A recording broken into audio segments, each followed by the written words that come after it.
Hey everyone, welcome to my 30 days weight loss challenge, day number 14. চলো বলি আমি কি এক্সারসাইজ করি। Without rope 100 skipping, 50 jumping jacks, 50 mountain climbers, 20 নিটা crunches, 20 Russian twist, then 20টা normal crunches. আর এই সমস্ত এক্সারসাইজ কিন্তু আমি 5টা করে সেট করি। তো চলো এই ছিল আমার এক্সারসাইজের গল্প। আর দেন কিছু যোগা স্ট্রেচিং করি। আজকের ব্রেকফাস্টে তো কি ছিল দেখতেই পেলে, ছাতু আর ফল।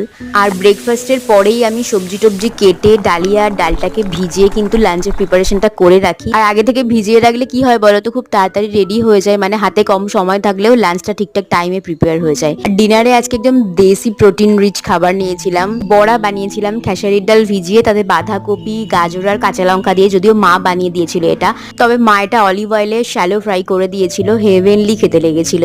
তো এটা খাওয়া দাওয়া করে দেন জল খাওয়া কমপ্লিট করলাম, আর রাতে আমার ম্যাজিক্যাল ড্রিঙ্কটা খেয়ে ঘুমিয়ে পড়েছিলাম। তো চলো আজকের মতো টাটা, বাই বাই।